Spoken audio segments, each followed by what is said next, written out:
incredibly inspired by Bohemian Rhapsody, and I'm going to see it today, finally at last. But I've been a little busy, I know. I'm the only person on the planet who has not seen it. Good morning. Morning. Morning. I remember being in Florida years ago, and I was staying in a condominium that was on a golf course, and I heard two people passing, and one said, "Good morning," and the other person said, "Oh, they're all like this."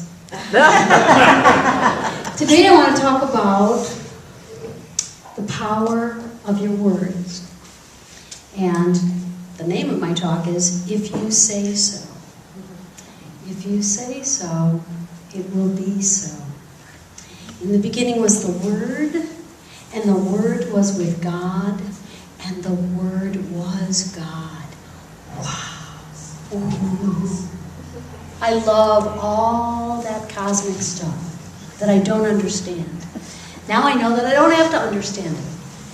I just have to let it be what it is, and think about it, and take it into my heart.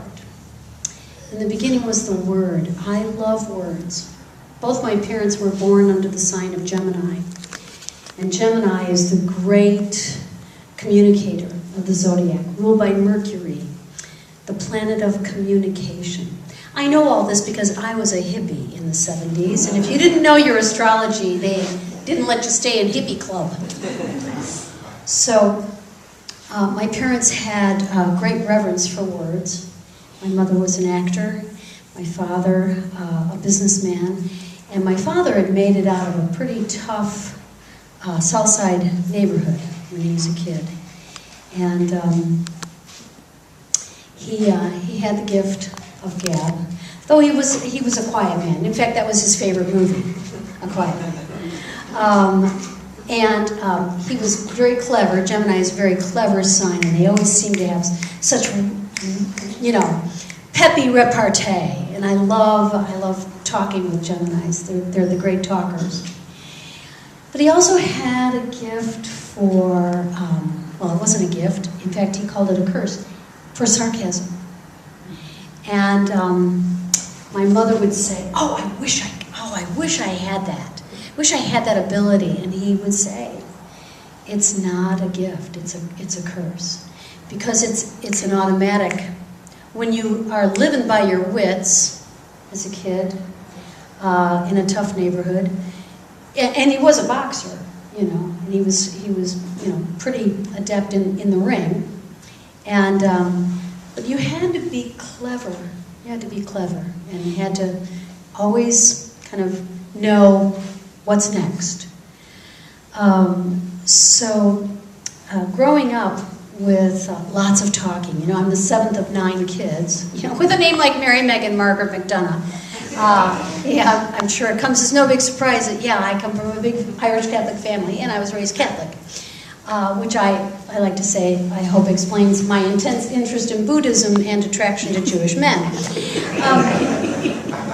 So growing up in my house, we weren't all home at once. It was really odd. My parents got married during the Depression and had three boys, twins, and my brother Tom, and then 17 years, no pregnancies. Wow. Due to some, physical complications that got corrected, and then boom, 6 more kids. And I'm in that batch. So there was lots of talking, yelling, screaming, fighting, laughing, performing in my house growing up. And we had this series of books. I don't know, I think they were called My Book House or my bookshelf. They were green and they had beautiful illustrations, and I remember reading they were full of fairy tales, and I'm Irish. I love a good story. I love a good fairy tale. I believe in fairies. I'm one of those. And this story had a profound effect on me. Roughly the story goes, 2 sisters. One is, sweetness and light, and of course the other is the opposite. And they are, they're not real poor, but they've got to work hard, and so each one individually, separately goes to the market one day, and when one is, the not so kind one is on her way back from the market to their home, there's an old woman on the side of the road who needs assistance and needs some help and asks the sister for some help and a drink of water. And she's like, no, I don't have time for you, and you're old, and you're a crone, and I don't want to. And, the old woman's, okay. But because of your harsh words and demeanor, when you speak from now on, frogs and toads and sticks and stones will emit from your lips. That's crazy. She goes home. The other sister, sometime later, passes the same woman who asks her for help, and she obliges. Absolutely. Gets her water, sits with her a while, helps her, and, just listens to her story, tells her hers, makes her way, gets ready to leave. And the old crone says, thank you for your kindness. From now on, when you speak, jewels and light will be emitted from your lips. Well, you don't think, I'm like, okay, I'm going to never say an unkind word again as long as I live. Yeah, that lasted about 10 minutes. But this really had a profound effect on me. And I went to Catholic school, and it was encouraged to speak kindly to others and to be kind. Those were just the rules. And so I made words my livelihood. I started writing poetry when I was a kid that morphed into songs. I started writing songs, and that would be, my introduction to the power of words, language, and the effect that they can have on us. And you mix words with music, and there's nothing greater. I don't think there's, for me, that is the great communicating. That's what I call the voice for my voice students. I tell them that I thank them for entrusting their divine intersection to me. It's the divine intersection between our thoughts and our feelings. And when I can pause now, sometimes I have to pause and think about what I'm saying. Think about what I'm saying. And in today's world, language is being replaced, with texting and emojis. Those are fun, and they're a quick way to communicate. But I feel like we're losing language. Do we have any Shakespeare fans here? I love Shakespeare. I never thought I could. Todd and I have been to the Shakespeare Theater in Chicago. Please, if you've not been, do your soul a great favor and go to the Shakespeare Theater. Ruth, yes, beautiful. And I never thought I could understand Shakespeare, but I went to a Shakespeare play anyway. And my mother, like I said, was an actor, loved Shakespeare and introduced us to Shakespeare early. But when I was 10 and she played the nurse in Romeo and Juliet at the Core Theater in Chicago, I didn't get it because I was 10. I didn't know that language. But as I grew, and I just stopped long enough watching the play, that there was this sort of click. I understand. I get it. Actors help. Just in the body language. So much of language is body language. 90% of what you're saying is going to come through what you're doing. So to mix language with action. So my speaking to others became, and what I was going to communicate to others through songs became my passion as a kid. I discovered unity in 1979.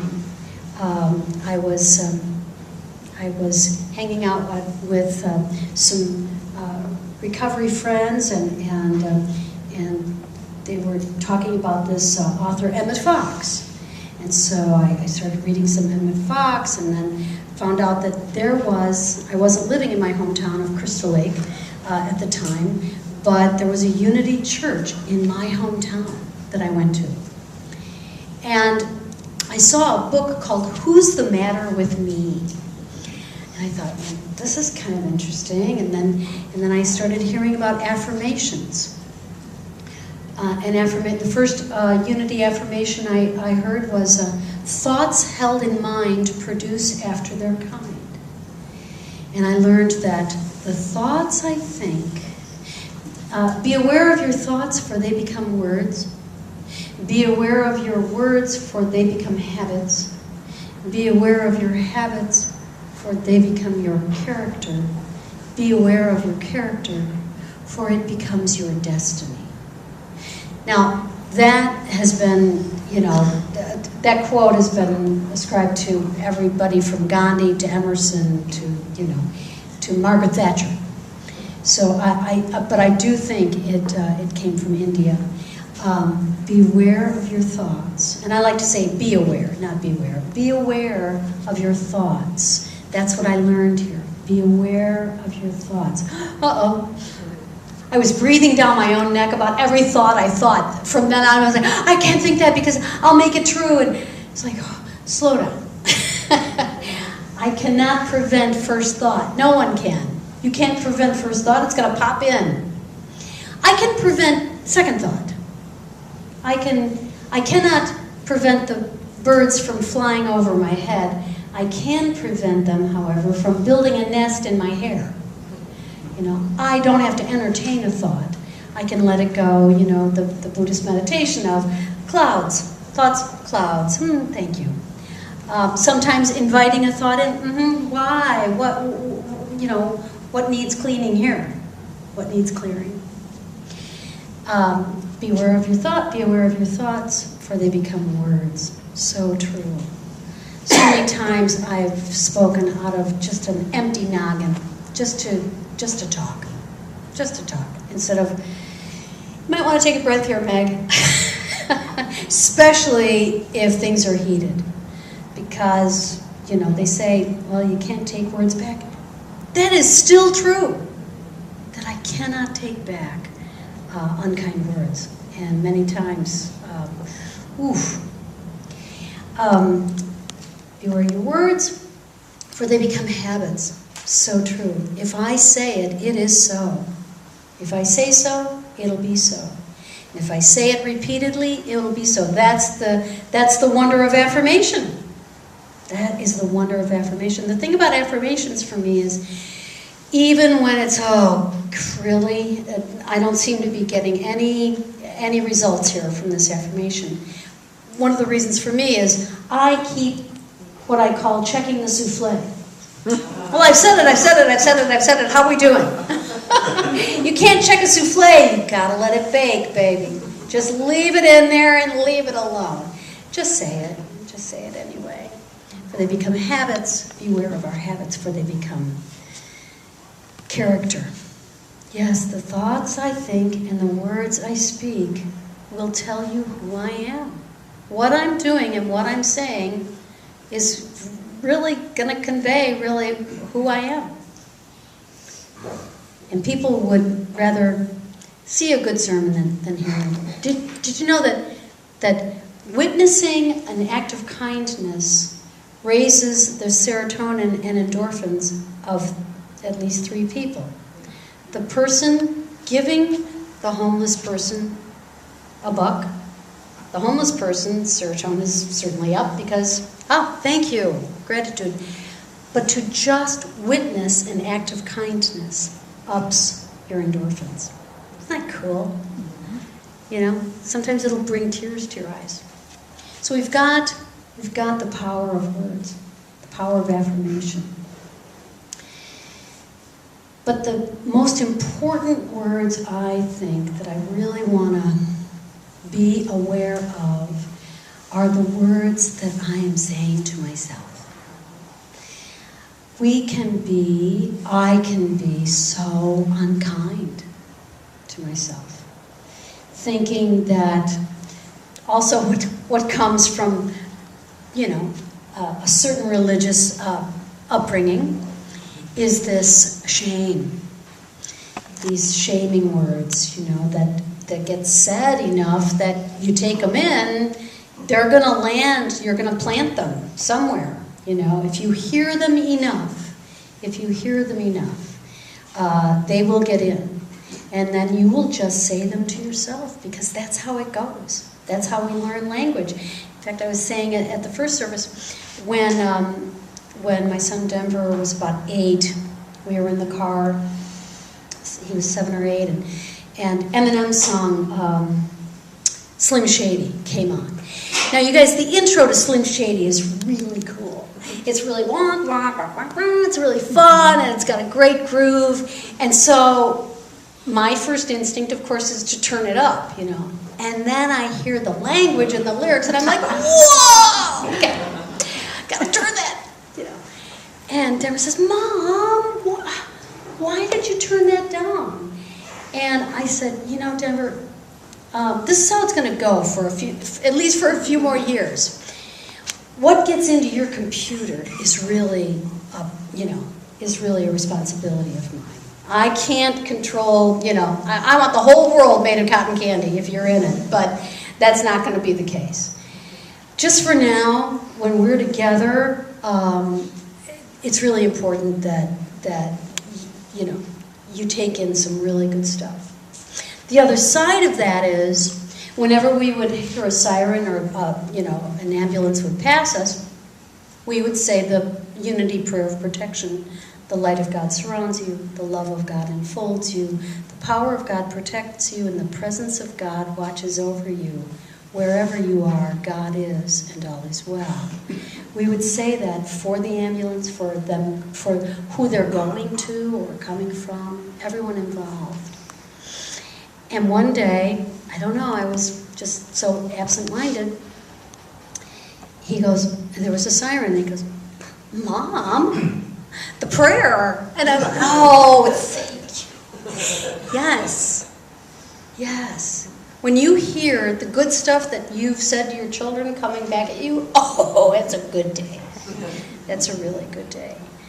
But the thoughts that our inner child, or the words that our inner child has heard, you know, when they were little, when we were little, those need correcting, I think. Those need erasing. I once heard a wonderful acronym for shame, S-H-A-M-E, should have already mastered everything. Right? Well, I should know how to do this, and I should know what to say, and I shouldn't know what to say. Whew, that's a lot of pressure. Another thing that I think about language, current and contemporary language, is more conservative members of my demographic. I'm at that age that I can't believe I'm using those words. I'm at that age, but here I am. The reason, you know, a lot of my generation, I think, is upset around hip-hop is, and I've got a little video of Denver, who's now 27, my son is 27, Denver and I are in the car, and he's got a hip-hop song on, and I'm trying to decipher what they're saying. You guys, I'm not even in the ballpark. I have no idea. And it's hysterical, because when he tells me what they're saying, it's just like I'm so far off the beam. But I think it makes a lot of people nervous to not know what they're saying. I feel like people are nervous when we don't understand, when we're in a foreign country and we don't know what's being said, can be rather calming. I don't have a horse in that race. I can just, it doesn't really. So when I heard Eminem's lyrics, I had to turn them down because they didn't agree with my belief system. But then I went home and looked them up and read them as poetry. They were extremely powerful and extremely evocative of that generation and that time. And then I watched 8 Mile, and it just like blew my mind. I'm like, I get it. It's like what it was like watching prize fighters, you know. And listen, I grew up, you know, da da da da da da da da. Every Friday night, my father would watch the fights, you know, brought to you by Gillette. It's a brutal sport, but it was, you know, it was in our realm in reality. So every generation has its way of communicating, but let us retain that jewels and light, you know, even in the strong stuff, even in the. So, as my higher power, which I choose to call God or Bob, depending on the day, would have it. A friend of mine who I love, one of my BFFs, Maggie, called me last night, and we were just checking in, and she's written a musical, a kids musical called Curtain Call, and it's fantastic, and it's about kids doing and auditioning for a play, for a school play. And I wrote some lyrics. I wrote a song, and she and I collaborated on the lyrics for the musical. And I wanted to play it for you because I think it really speaks to. Now, these are 2 kids who've had a fight because they both auditioned for the same part. Oh, that's hard. That's a life lesson that you don't want to get, but it's valuable. It's valuable, and one has not been very kind to the other in things that she has said. So this is called Words Are Powerful.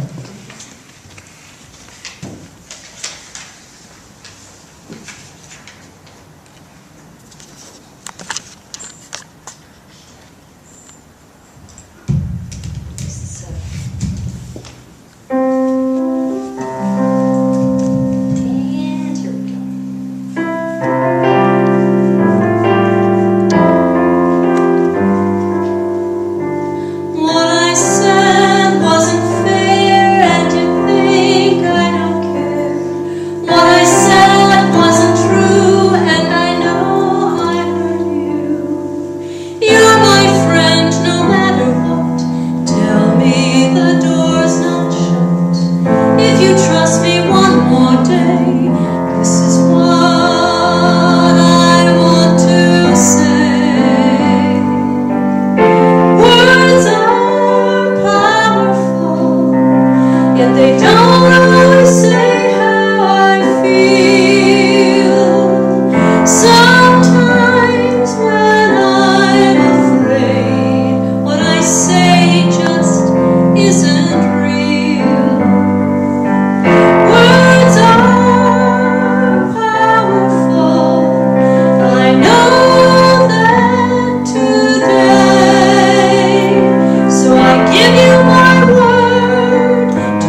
that the words abracadabra mean, as I speak, I create?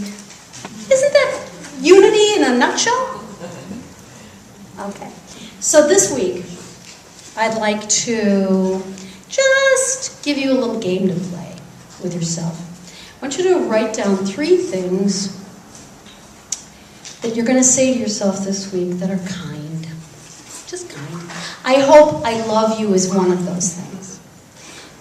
Because telling yourself I love you is big medicine. I'd love to hear your results from saying I love you to yourself. And like the song said, I know I hurt you.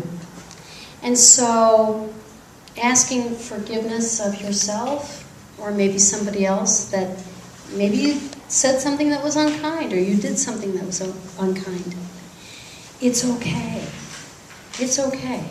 You can find the words and, speak from the heart, and that will always work out. When you don't know what to say, just what comes from the heart, when you speak from the heart, what comes from the heart hears. So this week, I know that you're going to be thinking about your words, and that delights me. That's a great word, isn't it? Yeah, just pick a couple phrases that you'll say to yourself this week and know that you are loved. Have a great week. And as we go to center, we close our eyes, we take everything off our laps and out of our hands. And just the next few moments, we know that we are one with the one. We take in a breath, we hold it at the top, and we release together. We release with a sigh. Shoulders to earlobes. And release.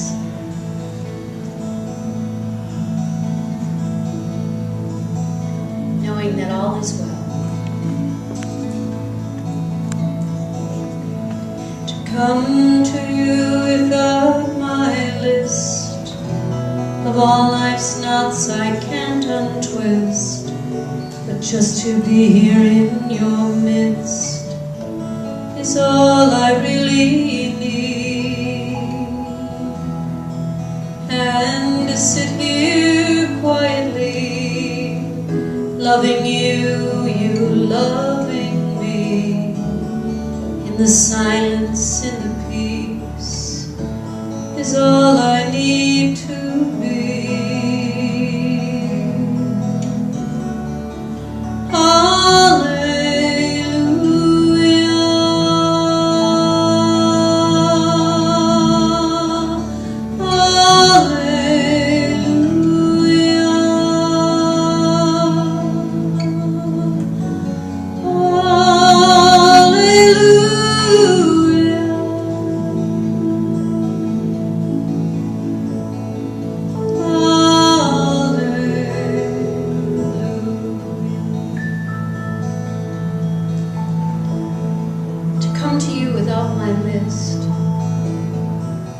There's nothing I have to do or say or even think about. I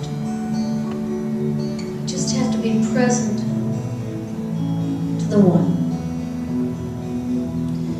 This one that lives within me and all around me, and that I am a divine expression of. Step into the guidance of this one. Knowing that there's nothing we have to do.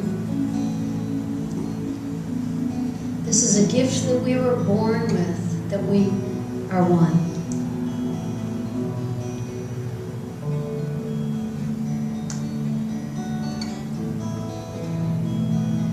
All the troubles of the day and of the week, we just leave outside the door as we enter into the silence.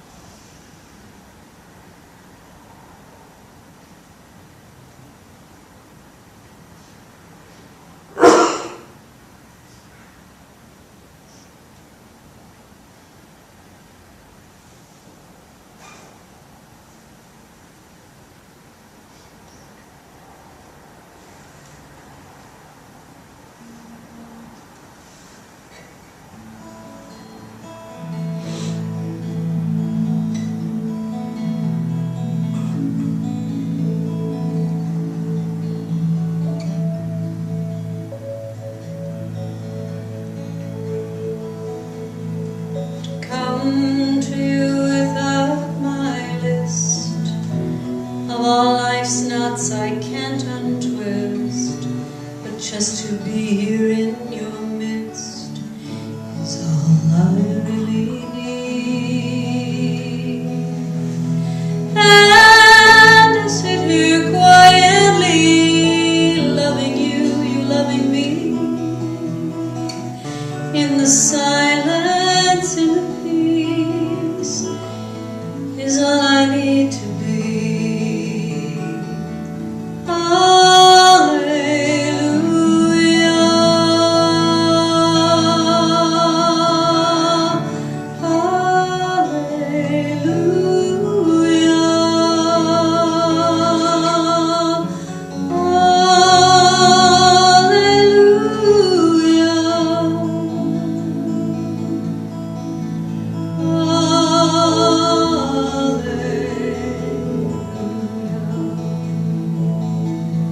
as we gently come back into the room, into our seat, into this moment, refreshed and one.